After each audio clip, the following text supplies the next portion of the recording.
Good afternoon. I'm Ed Bechtel from Bechtel's Pharmacy. We're here again at the Slatington Public Library to do our monthly Sweet Spot talk. Today we're going to talk about debunking the myths of diabetes. Today we're going to discuss some of the many misconceptions related to diabetes, including what actually causes diabetes, nutrition in diabetes, exercise in diabetes, and the role of insulin and other medications to treat diabetes. So we'll start, as we always do, with our sweet spot basic truths. Most of us know there are two main types of diabetes. With some exceptions, most diabetics fall into the categories of either type 1 or type 2. In type 1 diabetes, your body doesn't make insulin. Type 2, your body can make insulin but not use it properly. Doesn't matter which category you fall into, the complications of diabetes and the way it affects your body is similar. So what should your blood sugar be? In the morning, fasting blood sugar before you've eaten anything should be between 80 and 130, or 80 and 125, depending on whose guidelines you use. And 1 to 2 hours after you eat, your postprandial blood sugar should be no higher than 180. We control our blood sugar using a three-pronged approach: exercise, diet, and medications. You'll notice 2 of 3 of those are totally under your control: exercise and diet. And then even medications, the doctor can prescribe things, but it's up to you to take them properly.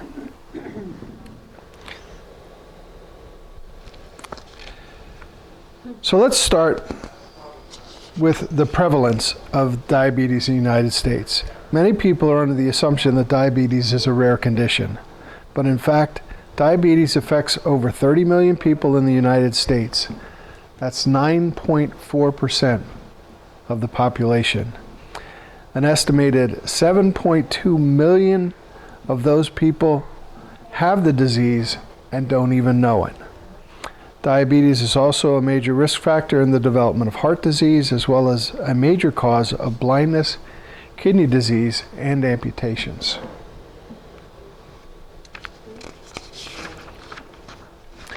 The medical field used to believe that once someone developed diabetes, he or she would have it forever. But that's not strictly the case. In 2009, the American Diabetes Association endorsed a new dietary approach to treating diabetes that focuses on proper nutrition, which leads to significant weight loss and sometimes to the disappearance of diabetes symptoms. In some individuals, this significant weight loss can even reverse type 2 diabetes. Of course, returning to poor eating habits is likely to cause the resurgence of diabetes symptoms and complications. There are many factors that go into the development of type 2 diabetes. Some of that is genetic, and you can't change the genes, but the lifestyle choices that you make, you can actually, go from type 2 diabetes back to pre-diabetes and, sometimes back to normal.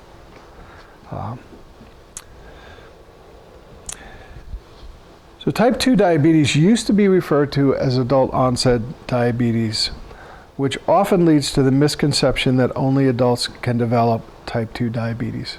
When I was in college, we were taught that, what was then called adult onset diabetes typically occurred in people who were in their 40s and 50s.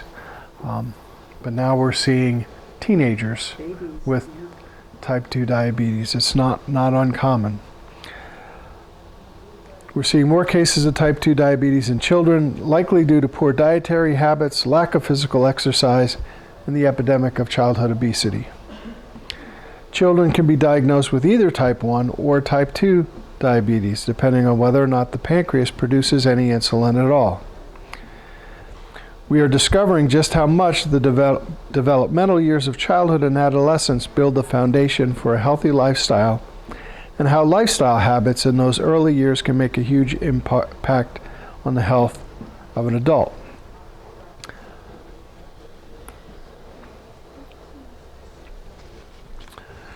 One of the most common misconceptions is that if you're overweight, you will definitely develop diabetes. While being overweight is certainly a risk factor, there are many other things that can contribute to the development of diabetes. These include family history, ethnicity, age, and other medical conditions. It's important to note that there are individuals with type 2 diabetes who maintain a healthy weight. Again, the misconceptions that even I had, when I was in college, that, people with type 2 diabetes were overweight. And there's, a guy that comes in the pharmacy has been diabetic for as long as I've known him, which is, 40 years? And I don't think he's ever weighed over 135 pounds in his life. He's just a little skinny guy, but he's got type 2 diabetes. Being overweight or obese is often associated with little or no physical exercise, as well as a diet high in sugary beverages and low in vegetables and lean protein. Thankfully, these are all factors that can be changed.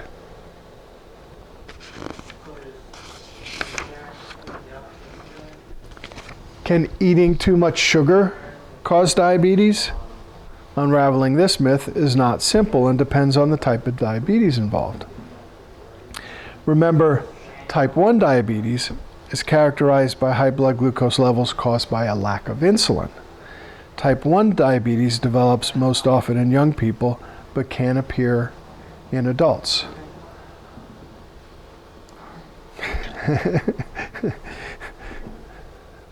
As we know someone that developed it in her 50s.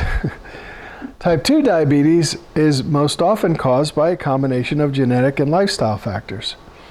Being overweight does increase your risk for developing type 2 diabetes, and a diet high in calories from any source contributes to weight gain. Research has shown that drinking sugary drinks such as soda, fruit punch, fruit drinks, sweet tea, and energy drinks is linked to type 2 diabetes. You're drinking those extra calories that causes you to gain weight and being obese, and that increases your risk.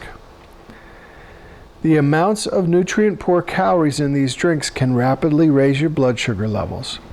These sugar-laden beverages can provide several hundred calories in just one serving. A 12-ounce can of regular soda has about 150 calories and 40 grams of carbohydrate. This is the same amount of carbohydrates found in 10 teaspoons of sugar. 1 cup of fruit punch can have over 100 calories and 30 grams of carbohydrate per serving. So it's obviously not a great choice for ensuring good nutrition. In fact, the American Diabetes Association recommends that people should avoid the intake of sugar-sweetened beverages to help prevent diabetes.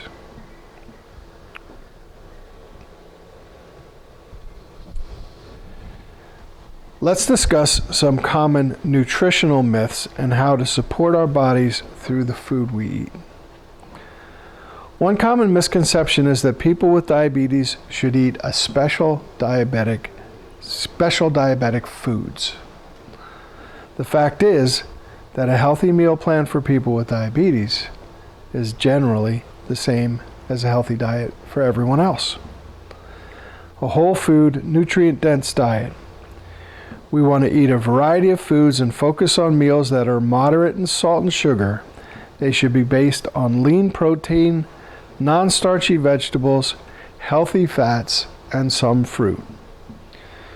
We also want to remove or limit excess calorie sources such as sodas and candy.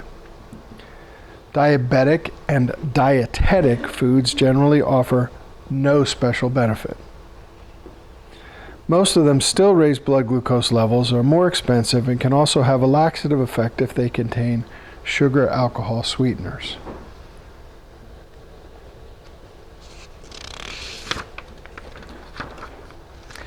Many individuals with diabetes believe that carbohydrates are inherently bad and should be completely avoided.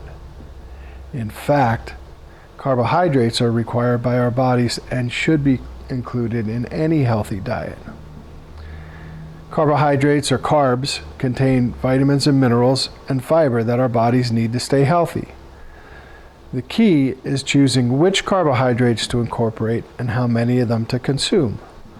Carbohydrates have the greatest effect on blood glucose levels, which is why it's incredibly important to carefully consider their role in your diet. Choose carbs with the most nutrients and vitamins, such as high-fiber vegetables and fruits. Ideas include roasted or baked sweet potatoes, summer or winter squash, broccoli, and fruits such as apples and pears.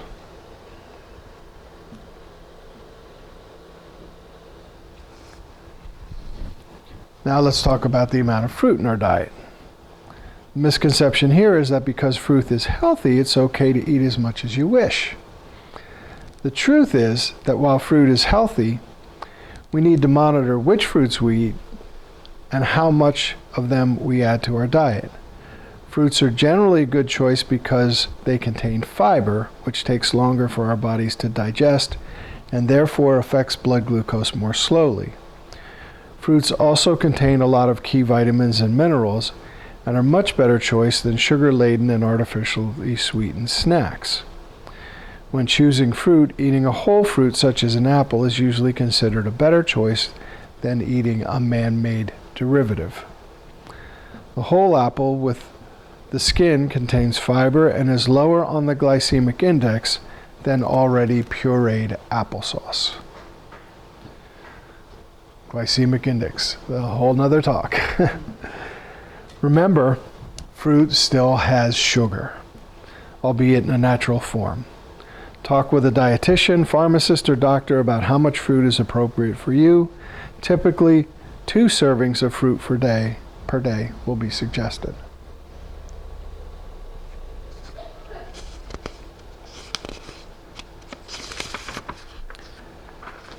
Many individuals who use insulin are of the mindset that they can simply adjust their medications to cover excessive carbohydrate or sugar consumption, but this really isn't true. If you use insulin for your diabetes, you may learn how to adjust the amount and type of insulin you take to match the amount of food you eat. This is often called carb counting and should be done when instructed by your doctor. But this doesn't mean you can eat as much as you want and then use more insulin to stabilize your blood sugar levels. If you eat more sugar, that's more calories put in the body. What insulin does is it takes the sugar out of your bloodstream and puts it in the cells where it can be used for energy. Now, if you eat more calories and then take more insulin to get it out of your bloodstream and into the cells, and then it's not used for energy, what does the body do with it? Saves that energy for later by turning it into fat. So, Thank you, body. But a lot of people don't understand that one. So they're thinking, well, I can eat anything I want. I just have to take enough insulin. Well, within reason, that's true, but just eating anything and adjusting is not necessarily a good thing overall. Eating extra carbs and then covering with extra insulin makes your body work harder to control your blood sugar levels and is not a healthy decision.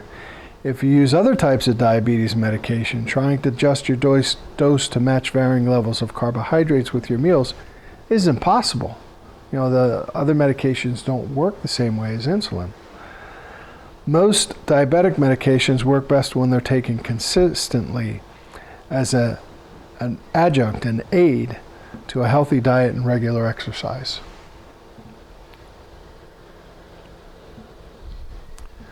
Brings us to another key to preventing and managing diabetes, which is exercise. We've all heard it said that you don't start burning fat until 20 minutes into your workout. That's a popular myth. But muscle actually burns a combination of fat and glucose simultaneously most of the time. The myth comes from the fact that you may burn a higher percentage of one or the other depending on the intensity of your exercise. For example, during high-intensity activities such as sprinting or strenuous weightlifting, your muscles are burning a higher percentage of carbohydrate than fat. Approximately 80 to 90% carbohydrate and 10% fat. At rest and during light intensity activities such as moderate paced walking, the ratio could be 70% fat and 30% carbohydrate. So light or moderate exercise, you burn more fat. So as you start to exercise, the fat and carbohydrate are released from storage sites in your body and enter your working muscles where oxygen burns them to create energy. Your muscles would prefer to burn fat because it contains more than twice the amount of energy per gram as carbohydrate. Fat contains 9 calories per gram, while carbohydrates 4 calories per gram. But there's a catch. Since fats contain more calories than carbohydrate, it also takes more oxygen to burn the fat. During strenuous exercise that leaves you out of breath, there's not enough time for oxygen to travel from your lungs to your muscles, and so your muscles, low on oxygen, have no choice but to burn the less calorie-dense carbohydrates.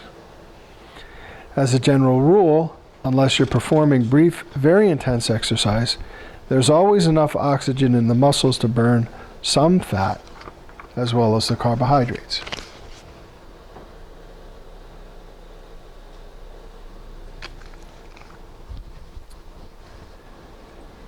During these days, most exercise machines are equipped with various presets and settings, including both a fat-burning setting and a cardio setting. The myth that the fat-burning setting is a better choice is simply not true. When we exercise, our goal should be to burn as many calories as possible, whether our ultimate goal is weight loss, improving our general health, or controlling diabetes. Caloric expenditure during aerobic activity is directly related to the distance you travel and how hard you work, period. So when you select a fat-burning mode on an aerobic exercise machine, you can minimize the number of calories you burn because the machine typically keeps the speed and elevation low. On the cardio option, the speed and elevation are set higher, so by performing at that increased rate and elevation for an equivalent amount of time, you work harder and burn more calories. So if you're at a lower setting versus the higher setting, and you're walking on a treadmill for 30 minutes, at the higher setting, you're going to burn more calories in that 30-minute period. But if you're walking a mile or you're running a mile, it takes you the same amount of calories to travel that mile. It just takes you less time.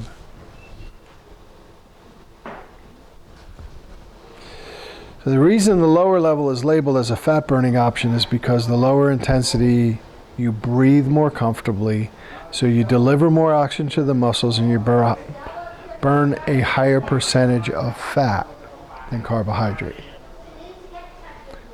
Just like we said earlier, the lower intensive exercise, you burn more fat. This part of the equation is accurate, but the truth is that although you may burn a higher percentage of fat at a slower speed and intensity, you end up burning less total fat during the same amount of workout time.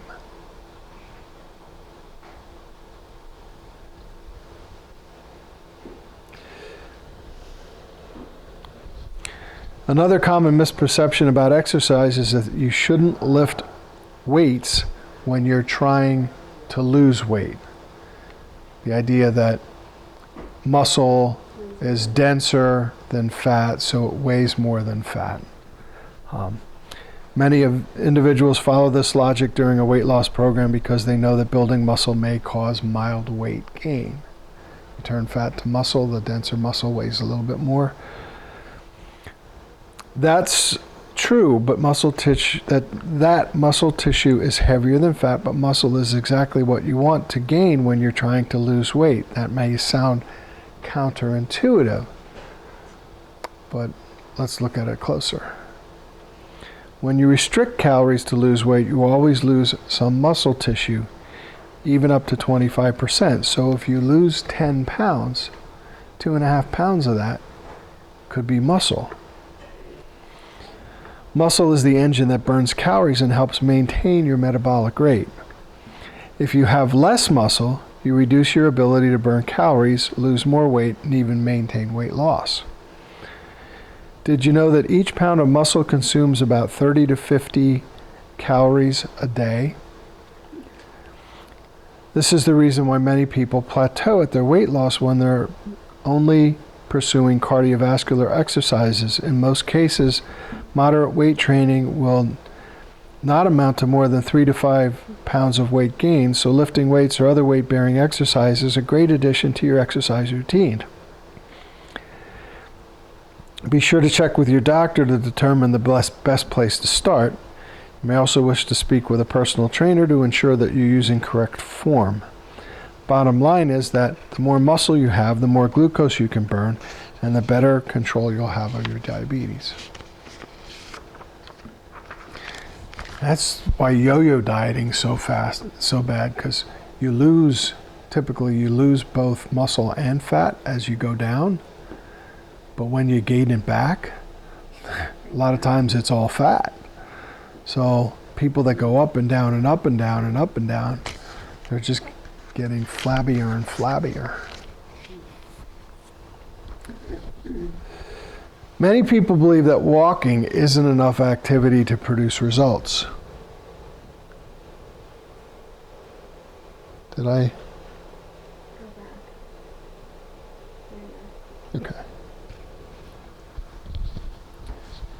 While walking may not be as arduous as training for a marathon, when it comes to preventing diabetes, complications of diabetes, and heart disease, walking is a powerful tool. The Diabetes Prevention Program, a 3-year government-sponsored study designed to test the ability of healthy behavior changes to prevent diabetes, showed that when people under the age of 60 who had impaired glucose tolerance or prediabetes walked 150 minutes per week, that's 5 30-minute walks a week, and followed a whole food diet enabling them to lose 5 to 7% of their body weight, they reduced their risk of diabetes by 58%. For people over 60, the risk reduction was 71%. That's an amazing reduction. And if you're interested in that, my next lifestyle group starts in June. In another study, close to 3,000 retired men were enrolled in the Honolulu Heart Program to study the effects of walking on heart disease. The conclusion was simple: the more they walked, the lower their risk of heart disease. Men who walked more than 2 miles a day were half as likely to get heart disease as men who walked less than a mile a day. In both of these studies, subjects walked at a moderate pace of 3 to 4 miles an hour, which is the equivalent of you being able to, it says here, the equivalent of being able to carry on a light conversation. In the Diabetes Prevention Program, they defined moderate exercise to be at a rate where you could talk, hold a conversation, but not sing. You know, so you were getting winded enough that singing was difficult, but holding a conversation was fine. So, I mean, that's not that hard to walk at a pace where.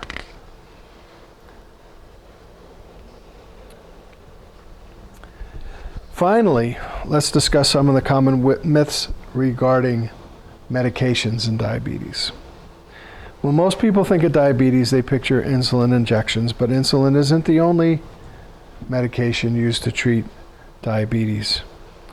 Type 1 diabetes is treated with insulin since the pancreas production must be supplemented, but it's important to note that type 1 diabetes is also treated with exercise and a healthy diet. Type 2 diabetes is first treated with weight reduction, a healthy diet, and exercise. If those measures fall short, fail to control the elevated blood sugars, oral medications may be used. If oral medications are still insufficient, insulin or other injectable medications can be considered. Another common misconception is that oral medications work either better or worse than insulin when it comes to controlling diabetes. In reality, oral diabetic medications can be great when it comes to lowering blood glucose levels, and so can insulin and other injectable medications. Many oral medications have been used for years and are very safe. The most commonly prescribed oral medication is metformin. Still, metformin or other oral medications may not be the best option for everyone. For some individuals, insulin is the easiest and best option, while others may have ideal results with other injections, other oral medications, or a combination. Once you're on insulin, do you always have to stay on insulin? If you're a type 1 diabetic, you need to have insulin in order to survive. That's plain and simple. If you're a type 2 diabetic, oftentimes people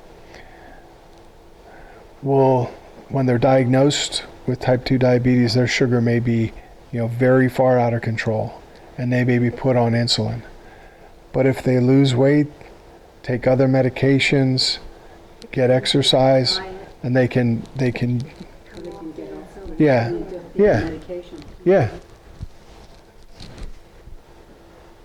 So I mean it. Who's experiencing that right now? Yeah, type 2 diabetes tends to be very insidious in its onset. People don't know they have it. They don't. Yeah, they don't.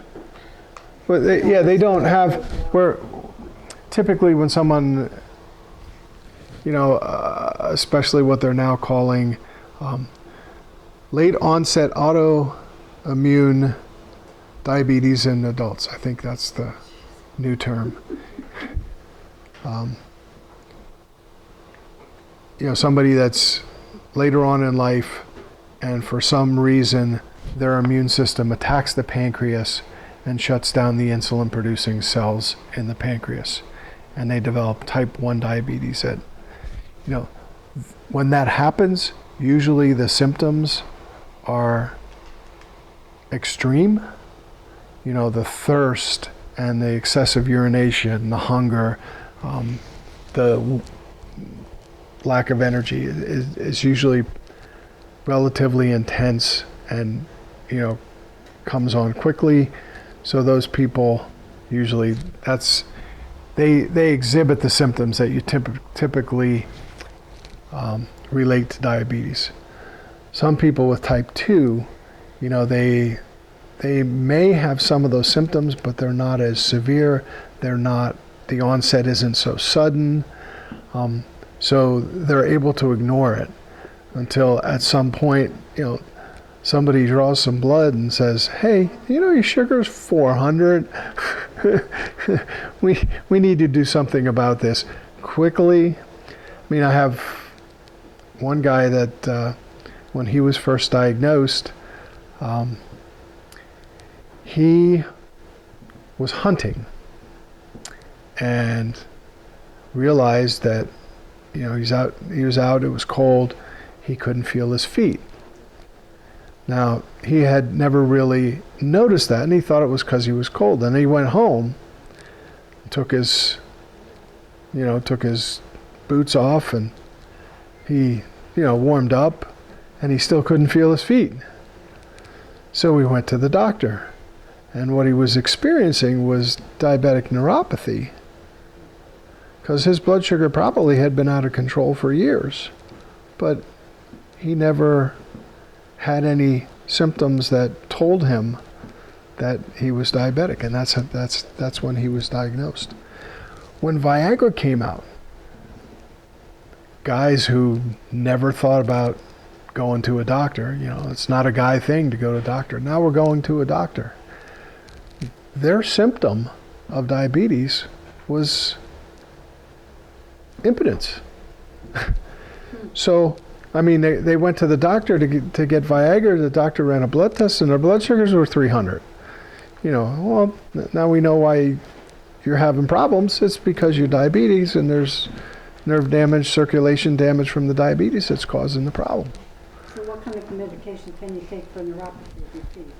Well, they usually use gabapentin or Lyrica. You know, basically it's symptomatic treatment. You know, once those nerves are damaged, once that feeling is gone, it's probably not going to come back. Nerve tissue is the slowest healing tissue in the body. So, you know, once the damage is there, it takes a long time for that to heal. So, okay.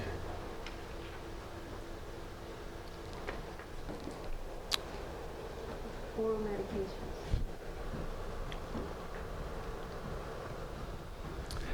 medications. Another myth is that insulin will cause weight gain. Unfortunately, there is some truth to this one, but only in the short term. You're not peeing everything away. Physiologically, as you get your blood sugar under control and your kidneys aren't working to eliminate that extra sugar from your bloodstream, and you're not peeing those calories away, you know, they're staying in your body. The sugar's going from the bloodstream into the cells instead of into the toilet. So if you don't use that energy, your body stores it, and that's where the weight gain comes from. It's not a result of the insulin itself. The slight weight gain occurs because when a diabetes treatment is working, the body will begin to process blood glucose normally. Sometimes this can result in weight gain. This is also why unexplained weight loss can be an early symptom of diabetes. The good news is that this tends to level out as the insulin therapy continues, and the weight gain is usually transient. And it can happen with any of the anti-diabetic medications, not just insulin.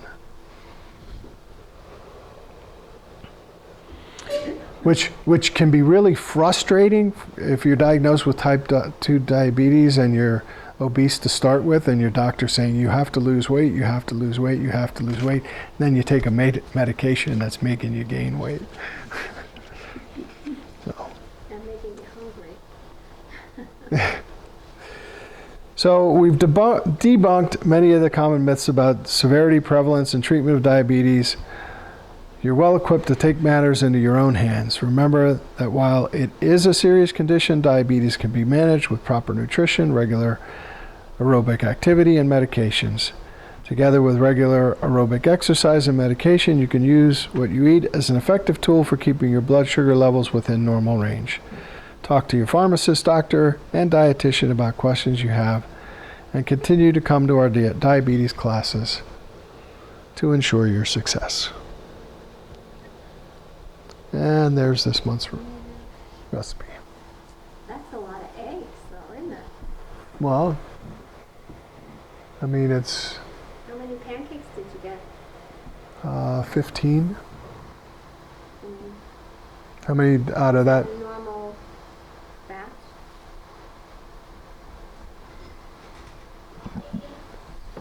Like how many pancakes you got? Is that how you normally? You mean if I